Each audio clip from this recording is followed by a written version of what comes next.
ዮሐንስ ወንጌል ምዕራፍ 8 ከቁጥር 1 ጀምሮ እንዲህ ይላል። ኢየሱስ ግን ወደ ደብረ ዘይት ሄደ። ማለዳም ደግሞ ወደ መቅደስ ደረሰ። ሕዝቡም ሁሉ ወደ እርሱ መጡ። ተቀምጠውም ያስተምራቸው ነበረ።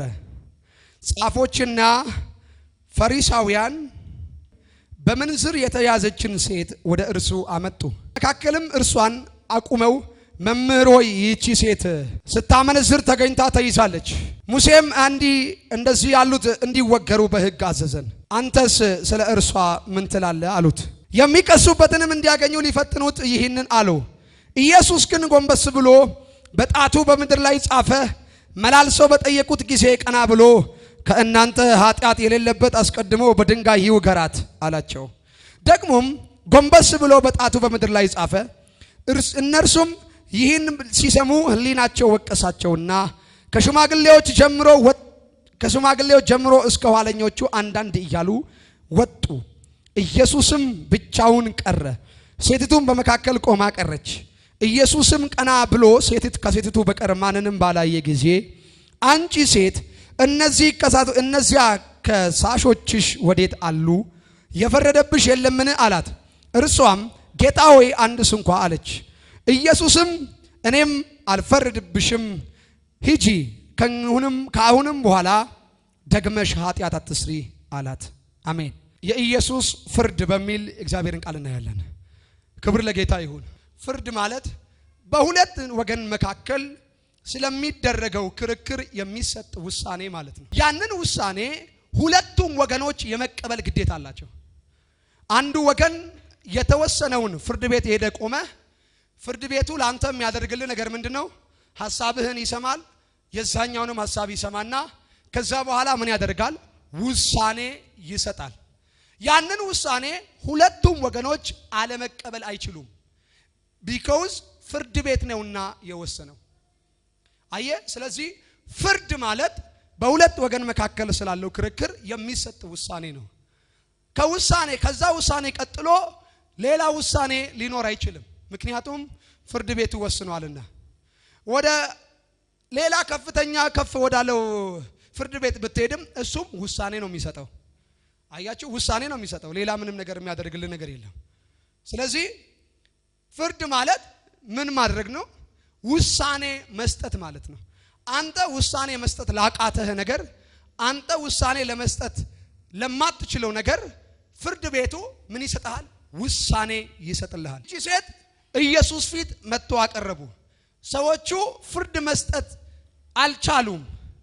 ፍርድ መስጠት ስላልቻሉ በኢየሱስ ፊት አመጡ ውሳኔ ፈልገው። ሌላው ፍርድ ማለት ለተጎጂው አቅም የሚሰጥ ማለት ነው። አቅም ይሰጣል። ፍርዱ ልክ ከተወሰነበት ከዛ ሰዓት ጀምሮ፣ ፍርዱ ከተወሰነ ከዛ ደቂቃ ጀምሮ የተጎዳው አካል ምን ያገኛል? አቅም ያገኛል። ኢምፓወር የሚደረገው በምንድን ነው? በፍርድ ነው። ሌላው ፍርድ ማለት ድፍረትን መስጠት ማለት ነው። ስለዚህ አሁን በሆነ ጉዳይ ላይ ከባለጋራ ጋራ ብትካሰስና ሄደ እዛ ብትቆም ሶስት ነገሮች ናቸው የሚሆኑት። አንደኛው ነገር ውሳኔ ይሰጣል። ሁለተኛ ነገር አቅም ይሰጣል። ለተጎዳው ለዛ አካል አቅም ይሰጣል። ፍርድ አቅም ይሰጣል። ልክ ሲወጣ ሰውየው ደረቱን ነፍቶ መጀመሪያ ላይ የኔን መሬት ገፍተሃል ብሎ ሲከራከር የነበረው አካል መጥቶ ፍርድ ከተሰጠበት ደቂቃና ሰዓት በኋላ መሬቴን ልቀቅ አይደለም የሚለው። እባክህ መሬቴን ልቀቅልኝ የኔን ወስደሃል ብሎ አይጠይቀውም። ፍርድ ተሰጥቷልና መሬቱን ሄዶ የማስለቀቅ ብቃት አለው። የተወሰደበትን ያንን ነገር ለምኖ አይደለም የሚቀበለው። ለምን? በዚያ ጉዳይ ላይ ፍርድ ተሰጥቷልና ሄዶ አይጠይቅም፣ አይለምንም። እባክህ ተውልኝ ይሄ የኔ ነው ብሎ አይደለም የሚጠይቀው። ፍርድ ስለተሰጠ ያንን ነገር ሄዶ የመውሰድ አቅም አለው። ለምን? ፍርድ ቤቱ ለሱ ፍርዱን ወስኖለታል። እና የኢየሱስ ፍርድ ታዲያ ምንድን ነው? የኢየሱስ ፍርድ ሲገለጥ ምን ይሆናል? እንደምታውቁት እዚህ ስፍራ ላይ ኢየሱስ በቤተ መቅደስ ቁጭ ብሎ ያስተምር ነበረ። ሰዎችም ከሱ ጋር ቁጭ ብሎ እየተማሩ ነበር። እና ከሱ ፕሮግራምና ከሱ አጀንዳ ውጪ የሆነ አንዲት ሴት አመንዝራለች ተብላ ተይዛ መጣች። ይህቺ ሴት ታመንዝር አታመንዝር የሚታወቀው ነገር የለም። ይዘው የመጡት ናቸው የሚያውቁት። ይዘው የመጡት ሰዎች ግን ፈሪሳውያን ናቸውና ቆመው እንደዚህ ያሉት ይህቺ ሴት ስታመነዝር ይዘናታል። ሙሴ ደግሞ እንደዚህ አይነት ያሉ ሰዎች ተወግረው ይሙቱ በድንጋይ ይወገሩ የሚል ትእዛዝ ሰጥቶናልና አንተ ምን ትላለህ አሉት። ይሄንም ያሉት ለእርሷ አዝነውላት ወይም ደግሞ እርሷን ከዛ ከተያዘችበት ነገር ነፃ ሊያወጡ ፈልገው ሳይሆን ጉዳዩ ከሷ ጋር የሚገናኝ ጉዳይ ሳይሆን ጉዳዩ ከኢየሱስ ጋር ነው የሚገናኘው። ኢየሱስን እንዴት አድርገው እንደሚፈትኑት እንዴት አድርገው እሱን እንደሚከሱት ምክንያት እየፈለጉ እንጂ እውነትም ለሷ አስበው አይደለም። እውነትም ከተያዘችበት ከዛ ኃጢአት ከተያዘችበት ከዛ ምንዝርና ከተያዘችበት ከዛ ጉዳይ እንድትላቀቅ ፍርድ እንዲሰጥ ፈልገው ሳይሆን ኢየሱስን መፈተን ፈልገው ነው። በሷ ምክንያት መሞት ያለባት ራሷ እንጂ ኢየሱስ በምን ምክንያት ይፈተናል? ኢየሱስ ለምን ይፈተናል? አመንዝራ የተያዘችው እሷ፣ ያመነዘረ ሰው መሞት አለበት የሚል ሕግ አላቸው። በሕጉ መሰረት ሄዶ መውገር እንጂ ኢየሱስ ፊት ለምን አመጡ? እንኳንም አመጡ። ደክመ ተይዘሃል፣ ዝለ ተይዘሃል፣ አቅቶ ተይዟል፣ እንኳንም ያዙ። እቺ ሴት ባትያዝ ኖሮ የሚይዛት ድንጋይ ነበር። ሰዎቹ ከኋላዋ ከበዋል። እጃቸው ላይ ያለው ድንጋይ ነው። ድንጋዩ ለሷ ነው። ይገባታል። ኃጢአት ሰርታለች። ኃጢአት ለሰራ ሰው ደግሞ ሞት ይገባል። ለኃጢአተኛ ሞት ይገባል። እውነት እኮ ነው። ይገባታል። ድንጋይ ይዘዋል። ድንጋዩ ይገባታል። ነገር ግን እነዚህ ሰዎች አንድ ነገር አደረጉ። ድንጋይ ከመወርወራችን በፊት እርሱንም ጨምረን እንድንወግረው ገብታችኋል? እርሱንም ጨምረን እንድንወግረው የኛንም የሕግ ትምህርትን እያበላሸብን ስላለ እርሱንም ጨምረን እንድንወግረው ለምን ወደ እሱ አንወስደውም አሉ።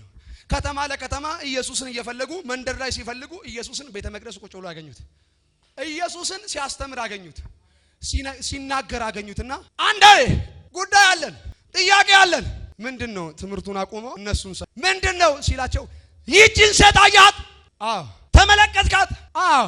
ስታመነዝር ይዘናታል። ኃጢአት ስትሰራ ይዘናታል። እሺ። እንደነዚህ ያሉትን ደግሞ በድንጋይ ተወግረው እንዲሞቱ ሙሴ ነግሮናል። እናንተ ምን ትላለህ? እንዳትወግሯት ካለ ሁለቱንም አንድ ላይ ነው የሚወግሩ። ኢየሱስ ያደረገው ነገር ይሄ ነው። መሬት ላይ ጎንበስ ብሎ ኢየሱስ ይጽፋል። ምን ማለት ነው? በሌላ አማርኛ ሕጉን ራሱ እዛ ቦታ ላይ እዛ ዘጸአት ምዕራፍ 32 ላይ በቁጥቋጦ ውስጥ ተገልጬ ለሙሴ ተናግሬ ሕጉንም ደግሞ በዘጸአት ምዕራፍ 32 ላይ እዛ ተራራ ላይ ጽፌ የሰጠሁት እኔ ነኝ። ኢየሱስ አሉ ባዳንቲያ የኢየሱስ ጣት ይገለጥ እንጂ ጠላቶች ሁሉ ይርዳሉ። ታስታውሳላችሁ? ያንን ንጉስ ሴቶችን ሰብስቦ ህዝብን ሰብስቦ ከዛ በኋላ እኔ ጌታ ነኝ እኔ አምላክ ነኝ ምኗም ብሎ ሲኩራራ የቤተ መቅደሱንም የወርቁንም ዕቃ ወስዶ ልክ ሲጠጣ እየጠጣ ሲል ድንገት ህዝብ ሁሉ እየጨፈረ ነው። ሰው ሁሉ በቃ እየዘፈነ ነው፣ እየጨፈረ ነው። ድንገት እርሱ ብቻ የሚያየው ግድግዳ ላይ አንድ ጣት ወጣችና ጽሑፍ ጽፋ ሄደች። ሰውየው ጽሑፉን አይቶ ደርቆ ቀረ። ሰውየው ደነገጠ። የተገለጠው እጅ የጻፈው ግድግዳ ላይ ነው፣ የፈታው ግን የሰውየውን ወገብ ነው። ምን ማለት ነው ታውቃለህ? ይሄ በጣም ውርደት ቃል ነው። ወገቡ ተፈታ ማለት ቃል አይደለም። ሰውየው እኔ ወንድ ነኝ እኔ ንጉስ ነኝ ያለ ሴቶቹ ፊቱ የሚደንሱ የሚጨፍሩት ፊት ወገቡ ተፈታ ማለት ሰውየው ራሱን መቆጣጠር ነው ያቃተው። የሱ ጣት መጽሐፍ የሚጀምር ከሆነ የጠላቶቻችሁ ወገብ ሁሉ ይፈታሉ። ጻፈ እና ጽሑፉ ምንድነው? ሰውየው ደነገጠ። እንዴ ንጉስ ሆይ ምን ሆነሃል? እኔ እንጃ እዛ ጋር አንድ ጣት ይታያቸዋል። የምን ጣት? ጣት ይታየኛል እዛ ግድግዳ ላይ ጣት ይታያቸዋል። ሰዎች ሁሉ አይተው የምን ጣት? ኧረ ጣት አለ ግድግዳ ላይ። የምን ጣት? ይሄው እየጻፈ ነው። ምን ብሎ? እኔ እንጃ እየጻፈ ነው። ምን ብሎ ነው? አላቅም። ይሄው እየጻፈ ነው። ምንድነው? ማኔቴ ግል ፋሪስ ምን ማለት ነው? በንጉሱ ፊት ንጉሱ ተፈትኖ ቀሎታይ እና እዚህ ቦታ ላይ የተገለጠው የኢየሱስ ጣት። ኢየሱስ ምንም አላወራቸውም። ነገሩን ሁሉ አስቀየሩት። ኢየሱስን ሊፈትኑ ፊት ለፊት ቁጭ አሉ። በሷ ኃጢአት ምክንያት ኢየሱስ ተፈተነ። እሷ ናት መጠየቅ የነበረባት፣ እርሷ ናት ማውራት የነበረባት፣ መልስ መስጠት ያለባት እሷ ናት። ኢየሱስ ለምንድን ነው መልስ የሚሰጠው? አመንዝራ ከተያዘች እሷ ናት ሊፈረድባት የሚገባው። ሕጉ አላቸው። ኢየሱስ ፊት ለምን ያቆሞታል? ለምን ያቆማታል? ኢየሱስ ፊት አቁሟት ኢየሱስ በሷ ኃጢአት ምክንያት ኢየሱስ በእኛ ኃጢአት ምክንያት የተፈተነልን እኛ ላጠፋነው እኛ ላደረግነው እኛ ለበደልነው የተፈተነልን አንድ አካል አለ። ጉዳዩ የማይመለከተው ጉዳዩ ስለኛ ማያገባው አይመለከተውም። ባይሶ የኔ ጉዳይ እርሱ አምላክ ነው። ያጠፋሁት እኔ ነኝ። ፍርድ የሚገባው ለኔ እንጂ ለሱ አይደለም። እርሱ ግን የኔን ፍርድ ወሰደ። እርሱ ግን የኔን ሞት ወሰደ። የኔን ፈተና ኢየሱስ ተፈተነ። እርሱ ተፈትኖ ሲታረም ላንተ ታረመ። እርሱ ተዋግቶ አክሊል ያደረከው እኔ ነኝ። እርሱ ነው የተዋጋው፣ እኔ አሸናፊ ተባልኩኝ። ውጊያዬን ተዋጋልኝ፣ ፈተናዬን ኢየሱስ ተፈተነ። የተማርኩት እኮ እኔ ነኝ። መፈተን ያለብኝ እኔ ነኝ። ፈታኙ ህጉ ነው። ተምሬያለሁ። ህጉን እንደዚህ አርግ እንዲህ አርግ ተብሎ ተሰጥቷል ህጉ።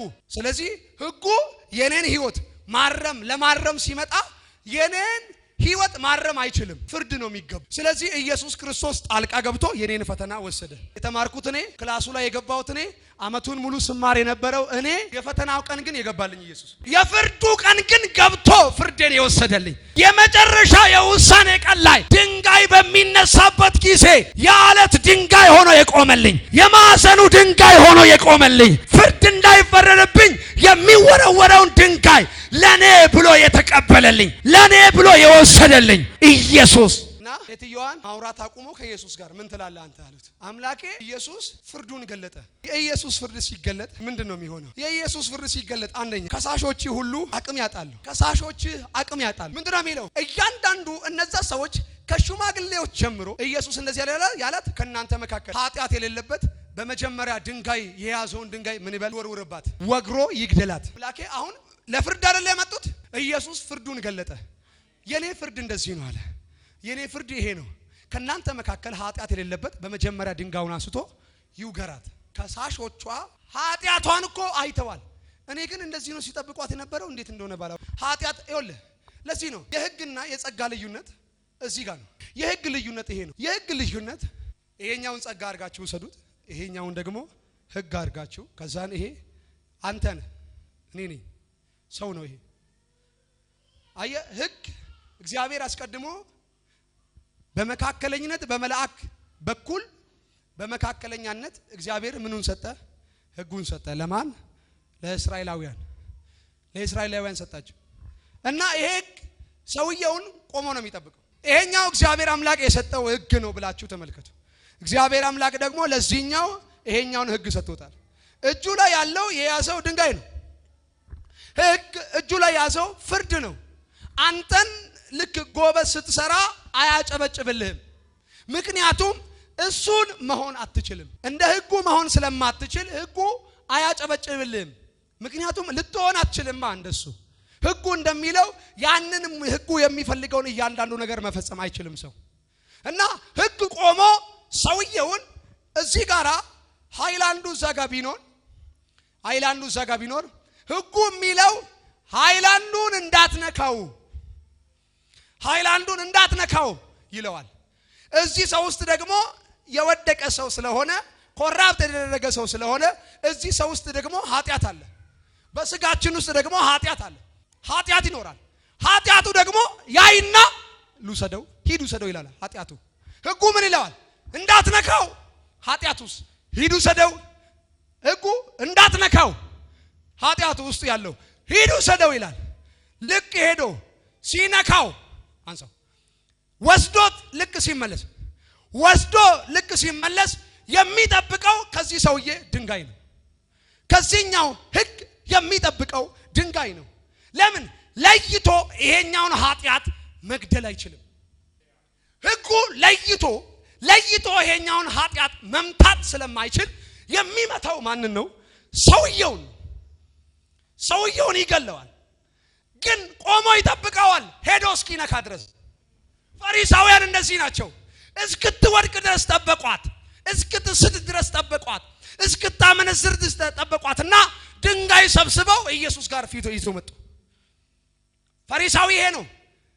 እንዳትወድቅ አያደርግህም። እስክትወድቅ ይደብቅህና አንተ ላይ ድንጋይ ያነሳል። ህጉ ለይቶ ኃጢአቱን መግደል፣ ኃጢአቱን ማጥፋት ከሰው ውስጥ ኃጢአቱን መግደል ስለማይችል ሰውየውን በቀጥታ እንዲሞት ያደርገዋል። ይዞ የሚዞረው ፍርድ ነው። ድንጋይ ነው ይዞ የሚዞረው። ህግ ድንጋይ ነው ይዞ የሚዞረው። ህግ ሆይ እጅ ላይ ምን አለ? አንተን የሚገልበት ድንጋይ ነው ይዞ የሚዞረው። ስለዚህ ሰው በምንም አይነት ሁኔታ ጻድቅ ሆኖ ሊታይ አይችልም። ወደ እግዚአብሔር ጸጋ ደግሞ ስትመጣ ጸጋ ሲገለጥ በመጀመሪያ ሁኔታ የተገለጠው ይሄንን ሰውዬ ሆኖ ሕጉ ከሰውዬው ውጪ ቆሞ ነው የተገለጠው። የእግዚአብሔር ጸጋ ግን ሰውዬውን ሆኖ ነው የተገለጠው። ሰው ሆኖ ሰው መስሎ አይደለም። ውጪ ቆሞ ስርዓት ሊነግረው አይደለም። ሰው ሆኖ ነው የቆመው። ሰው ሆኖ ነው የተገለጠው። ስለዚህ ምን አደረገ?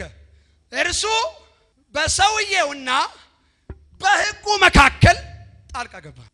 አሁን ሰውዬው ማንን ነው የሚያየው? ሕጉን ነው የሚያየው ወይስ ኢየሱስን ነው የሚያየው? አሁን በሕጉና በሰውዬው መካከል ኢየሱስ ጣልቃ ገባ። ሕጉ ሰውዬው ሊመታ ሲል ሊያገኘው አይችልም። ቢቀው ሲባል በድንጋዩና ድንጋይ ካነሳው ፍርድ ከሚያመጣው ከሕግና ከሰውዬው መካከል ኢየሱስ ጣልቃ ገብቷል። ሰውዬው ፊት ለፊት አሁን የሚያየው ለዚህ ነው መጽሐፍ ሲናገር አምጥተው በመካከል አቆሙት ይላል። አቆሟት ሴትየውን በመካከል። ያ ማለት ምን ማለት ነው? ልክ እንደዚህ ማለት ነው። የእግዚአብሔር ጸጋ ወይም ኢየሱስ እዚህ ጋር አለ፣ ሴትየው አለች፣ ሕጉ አለ። በሕጉና በኢየሱስ መካከል ሴትየው አቆማለች። ሕጉ ሊመታ ድንጋይ አንስቷል። በመካከል ኢየሱስ እንደዚህ አለ፣ ከናንተ መካከል ማንም ኃጢአት የሌለበት። በሌላ አማርኛ ኃጢአት ማለት ማመንዘር ማለት አይደለም። ደግመዋለሁ። ኃጢአት ማለት ማመንዘር፣ መስረቅ ማለት አይደለም። ኃጢአት ማለት ያንተን ማንነት አለመቀበል ማለት ነው። ማንነትህን የማትቀበል ከሆነ ታመነዝራለህ። ማንነትህን የማትቀበል ከሆነ ትሰርቃለህ። ማንነትህን የማትቀበል ከሆነ ትዋሻለህ። ማንነትህን የማትቀበል ከሆነ ኃጢአት በብዙ አይነት መንገድ ካንተ ይገለጣል። ማንነትህን የማትቀበል ከሆነ ኃጢአት ይገለጥብሃል። ምን ሆኖ? ዝሙት ሆኖ፣ ስርቆት ሆኖ፣ ግድያ ሆኖ፣ ውሸት ሆኖ ካንተ ይገለጣል። ለመጀመሪያ ጊዜ አዳምና ሔዋን ምንድነው ያደረጉት? አመንዝሮ ነው እንዴ የወደቁት? አመንዝሮ ነው የወደቁት ይላል ወይ እግዚአብሔር ቃል? መልአኩ ከሰማይ የተጣለው አመንዝሮ ነው? ገሎ ነው? ዋሽቶ ነው? ምን አድርጎ ነው? እኔ በልዑል እመሰላለሁ ፍጡር ሆኖ ሳለ እኔ አምላክ ሆናለሁ ብሎ በልቡ ሲያስብ ትንቢተ ኢሳይያስ ምዕራፍ 14 ቁጥር 12 ላይ አንተም በልብህ እንዲህ አልክ፣ በልዑል እመሰላለሁ በተራሮች ላይም ከፍ ከፍ እላለሁ አልክ። በምኑ? በልቡ።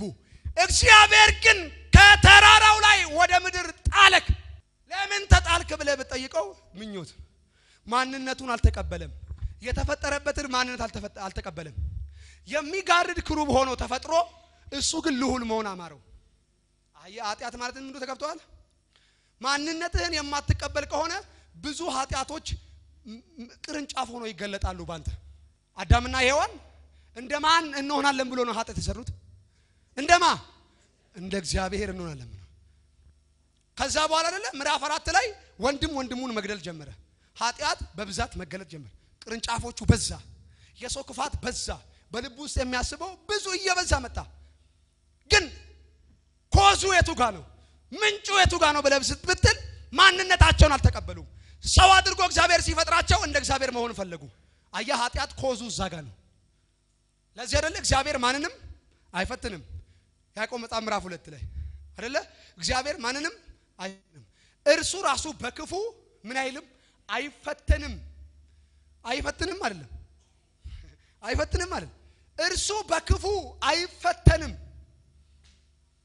ይልና እርሱ ማንንም አይፈትንም።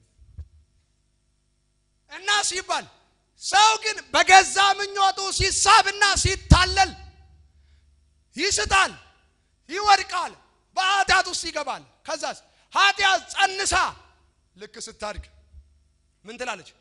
ምኞት ጸንሳ ኃጢአትን ትወልዳለች። ኃጢአት ጸንሳ ምን ትወልዳለች? ሞት። አያችሁ ወገኖቼ፣ ማንነታችሁን ተቀበሉ። እግዚአብሔር የሰጣችሁን በክርስቶስ ኢየሱስ የሰጣችሁን አይደንቲቲ ተቀበሉ። እርሱን አክሴፕት ስታደርጉ ከኃጢአት መራቅ ትጀምራላችሁ። ባለፈው ሳምንት ነግሬያችሁ የለ እኔ ይሄ እንዲህ የሚያምር ነጭ ልብስ ለብሼ እዚህ ወጥቼ ውጪ ላይ አሁን ብንከባለል ምንድነው የምትሉት? ሰውየው ነቅለዋል እንዴ? ትልቅ ሰው ሆኖ ነጭ ልብስ ለብሶ እንዴት አፈር ላይ ትንከባለላላችሁ ብለህ ነው አይደል የምትገረመው? አንተ የለበስከው አንተ የተሰጠ የክርስቶስ ማንነት ነው። ስለዚህ ከማንነትህ ከመንደር ውጪ አትውረድ፣ አትሂድ። ማንነትህን ተቀበል። እኔ የእግዚአብሔር ልጅ ነኝ። እስቲ አሜን። አንተ የእግዚአብሔር ልጅ ነህ፣ አንቺ የእግዚአብሔር ልጅ ነሽ። ስለዚህ ኃጢአት መንደር ምን ታደርጋለህ? አትግደል አትመኝ ምናምን እያልን አንነግርህም። ህግ አይደለንም እኛ የጸጋው ሰባኪ ነን። ስለዚህ በመካከል ሴትዮዋን መተው አቆሙ። ህጉ ድንጋዩን አንስቷል። የተጠየቀው ማን ነው? ኢየሱስ። ምን ትላለህ ስለዛ ሴት ሲባል ኢየሱስ እንደዚህ አለ፣ ከመካከላችሁ ማንም ኃጢአት የሌለበት ቀድሞ ይውገራት ብሎ ሲል ሁሉም ይላል ከላይ ጀምሮ እስከ ታች ድረስ አንድ በአንድ ድንጋያቸውን ይዘው ሄዱ። ያ ማለት ምን ማለት ነው? ኢየሱስ በእሷና በድንጋዩ መካከል ጣልቃ ገብቷል ማለት። አሁን እሷ የምታየው ወይም ደግሞ እርሱ የሚያየው ማንን ነው? ሴትዮዋ የምታየው ኢየሱስን ብቻ ነው። ህጉ እሷ ላይ ሊፈርድ አይችልም። ህጉ እርሷ ላይ ድንጋይ ሊወረውር አይችልም። ለምን? ኢየሱስ ጣልቃ ገብቷል። ኢየሱስ ወስዶታል። ስለዚህ ከሳሾች የኢየሱስ ፍርድ ሲገለጥ ከሳሾች አቅም ያጣሉ። ለዚህ ነው መጽሐፍ ሲናገር የወንድሞች ከሳሽ ምን ተብሏል? ተጥሏል። የወንድሞች ከሳሽ ምን ተብሏል? ተጥሏል። ሊከስ በአምላካቸው ፊት ቀንና ሌሊት የሚከሳቸው ያ ከሳሽ ምን ተብሏል? ተጥሏል። አምላክ ፊት የምትከሰስበት ያ ክስ ውድቅ ተደርጓል። እስቲ አሜን በሉኝ። አምላክ ፊት የምትከሰስበት የኃጢአት ክስ እሱ ውድቅ ተደርጓል። ኢየሱስ ጌታ ነው እና ህጉ ሊፈርድ አይችልም። ድንጋያቸውን ይዘው እያንዳንዱ አንድ ባንድ ላጥ ብሎ ሄዱ። ስለዚህ ጸጋ ሲገለጥ የሚያደርገው ይሄንን ነው። ህጉ የሚፈልገውን ሁሉንም ነገር ሲያይ ኢየሱስና ህጉ ሲገናኙ ህጉ ኢየሱስ ላይ ድንጋይ ለማንሳት ሲል ኢየሱስን ሲያይ ፍጹም ሰው ነው፣ ኃጢአት የሌለበት። ህጉ እንደዚህ ያለው እንዴ የምፈልገው ይሄን አይደለም እንዴ? የምፈልገው ይሄን አይደለ? የምጠብቀው ይሄንን አይደለ? የምፈልገው ከሰው እኮ እፈልገው የነበረው እንዳንተ አይነቱን ነው። ስለዚህ እኔ ከዚህ በኋላ አላስፈልግም። ህጉ ማን ላይ ተፈጽሟል? ኢየሱስ ላይ ተፈጽሟል። ማቴዎስ ወንጌል ምዕራፍ 16 ቁጥር 16 ላይ የእግዚአብሔር ቃል ሲናገር እንደዚህ ይላል፣ እኔ ህግን ለመሻር አልመጣሁም ለመፈጸም። አሁን ኢየሱስ የሚያስፈልገውን ህጉ ከሰው ልጆች ሁሉ የሚፈልገውን ሁሉንም ነገር ኢየሱስ ምን አድርጎታል? ፈጽሞታል። ስለዚህ አንተ ከህግ አሁን ነፃ ነህ። ህግ ካንተ የሚፈልገውን ሁሉ ኢየሱስ ፈጽሞልሃል። ጸጋው ፈጽሞልሃል። ጸጋው አድርጎልሃል። ሃሌሉያ! ክብር ለሱ ይሁን። አሜን። አሁን ቀሩ ሴትዮዋና ኢየሱስ ብቻ ቀሩ። ኢየሱስ ቀናውስ ብሎ ሲያያት አንቺ ሴት ከሳሾችሽ ወዴት አሉ ብሎ ሲጠይቃት አልፈረዱብሽም አለ። ኧረ እንደው ማንም አላት። ሴትዮዋ ድፍረት አገኘች። ኢየሱስ ጌታ ነው። ኃጢአተኛ እንዴት ከኢየሱስ ጋር ቆሞ ያወራው? ቢኮዝ ኢየሱስ ህጉን ፈጽሞለታል። ኢየሱስ ፍርዱን ወስዶለታል። ኢየሱስ ድንጋዩን ተቀብሎለታል። ስለዚህ ኃጢአተኛ ናት፣ ግን ከኢየሱስ ጋር ቆሞ እነዛ ሰዎች እኮ ህጉን አስተማሪ የሆኑ ሰዎች ህጉን ሰጪውን ሳያገኙ ትቶ ሄዱ። እሷ ግን ኃጢአተኛ ያለች ኢየሱስ ፊት አቅርበዋት ከኢየሱስ ጋር አገናኝተው ሄዱ። ወይኔ! አንዳንድ ጊዜ አመሰግናለሁ ኃጢአቴ ከኢየሱስ ጋር አገናኘኝ። እኔ ደካማ ባልሆን ኖሮ ኢየሱስ ወደ ምድር ባልመጣ ነበር። እኔ ባልስት ኖሮ ኢየሱስ ባልመጣ ነበር። ህጉ ከኢየሱስ ጋር አገናኘኝና ከመሃል ኢየሱስ አባረረው። አሁን ያለውት እኔና ኢየሱስ እንጂ እኔና ህጉ አይደለንም። ሌላው የኢየሱስ ፍርድ ሲገለጥ ህግን ይፈጽማል። ህግ ተፈጸመ በኢየሱስ ፍርድ። አምላክ ሰው ሆኖ መምጣቱ ራሱ እኮ አንድ ፍርድ ነው። ስለዚህ የኢየሱስ ክርስቶስ ፍርድ መገለጥ አንዱ ምን ያደርጋል? ህግን ፍጻሜ ይሰጠዋል። ሃሌሉያ! አሜን። ኢየሱስ የህግ ፍጻሜ። ኢየሱስ እዚህ ምድር ላይ የመጣው ሕግ ከኛ የሚፈልገውን ነገሮችን እንድናደርግ ኃይል ሊሰጠን ሳይሆን ሕግ ከኛ የሚፈልገውን ሁሉ ነገርን ሊፈጽምልን ነው። ኃይል ሊሰጠን አይደለም ኢየሱስ የመጣው። ሕጉን እንድንፈጽም ሕጉን እንድንሰራ 10 ሕግጋት 613 ስርዓቶች የተሰጡት እነዛ ነገሮች ሁሉ እኛ አሁን እንድንፈጽማቸው ኢየሱስ ኢምፓወር ሊያደርገን ኃይል ሊሰጠን አይደለም ኢየሱስ የመጣው። ያንን ሕግ ከኛ የሚፈልገውን ሁሉ ነገር ኢየሱስ ሊፈጽምልን ነው የመጣው። ኢየሱስ ፈጽሞታል። ኢየሱስ ጨርሶታል። ሕግ ከኛ የሚፈልገውን ሁሉ ነገር ፈጽሞታል። ሃሌሉያ! እስቲ ፈጽሞታል በሉ። እስቲ አሁን እንደነገርኳችሁ ይሄ እግዚአብሔር ጸጋ ነው። ምን የሚያደርግ ቲቶ መጽሐፍ ምዕራፍ 2 ላይ የእግዚአብሔር ቃል ምን ይላል? ዓለምን ሁሉ ሰውን ሁሉ የሚያድን የእግዚአብሔር ጸጋ ምን ብሏል? ተገልጧል። የእግዚአብሔር ጸጋ ምን ብሏል? ተገልጧል። ጸጋ ማለት ለማይገባው ማንነት የሚሰጥ የእግዚአብሔር ችሎታ ማለት ነው። ጸጋ ማለት ለማይገባ ማንነት። አሁን ይሄኛው ሰው ላይ ፍርድ አለ፣ ሕጉ የሚጠብቅበት ጉዳይ አለ፣ ድንጋይ አለ፣ ፊት ለፊቱ የቆመ ሞት አለ፣ ፍርድ አለ። ሕጉ ብቻ ሳይሆን የሕጉ ፍርድ ብቻ ሳይሆን ከአብ ዘንድ የመጣ ፍርድ አለ፣ የተወረወረ ቀስት አለ። ኢየሱስ አሁን ሕጉን ፈጽሞ ጨርሶታል። አንድ ነገር ይቀራል። በኃጢአት ምክንያት እየሰማችሁኝ ነው? ይኸውላችሁ 2 ፍርድ ነው የነበረው። አንደኛው ፍርድ ሰው በኃጢአት ምክንያት ከእግዚአብሔር በመለየቱ የተፈረደበት የዘላለም ሞት ነው። ፍርዱ አንዱ ይሄ ነው። ሁለተኛው ደግሞ በሕጉ ምክንያት ሕጉን መጠበቅ የማትችል ከሆነ አንተ ላይ የሚፈረደው ሞት ማለት ነው። ኢየሱስ በስጋ ወራቱ ምድር ላይ በኖረበት በዚያ ጊዜ ኢየሱስ ክርስቶስ ሕግ ከኛ የሚፈልገውንም ሁሉንም ነገር ኢየሱስ ፈጽሞታል። እየገባችሁ ነው የማወራው ነገር? ኢየሱስ ሁሉንም ጨርሶታል። ስለዚህ አሁን ሕግ እኛን ሊፈርድብን አይችልም። እኛ ላይ ድንጋይ ሊወረውር አይችልም። እኛን ሊገለን አይችልም። ለምን? ኢየሱስ ሁሉንም ምን አድርጎታል? ፈጽሞታል። ሁለተኛና ዋነኛው ፍርድ አለ። ምንድነው? ከእግዚአብሔር አብ ዘንድ የተወረወረ የሞት ቀስት ፍርድ አለ። የመጨረሻ ሞት የሚባለው ይሄ ሰውዬ ከሕግ ነፃ መውጣት ብቻ አይደለም፣ ከእግዚአብሔር አብ ከመለኮት የመጣውን ያንን የዘላለምን ሞት ነፃ መውጣት አለበት። ስለዚህ ኢየሱስ ከሕግ ብቻ አይደለም ነፃ ያወጣን፣ ከሕግ ፍርድ ብቻ አይደለም ነፃ ያወጣን። ኢየሱስ ክርስቶስ ነፃ ያወጣን ከአብ ዘንድ ከተወረወረው ፍርድ፣ ከአብ ዘንድ ወደኛ ከመጣው ቀስት፣ ከአብ ዘንድ ወደኛ ከመጣው ሞት ኢየሱስ ነፃ አውጥቶናል። አሜን ሃሌሉያ።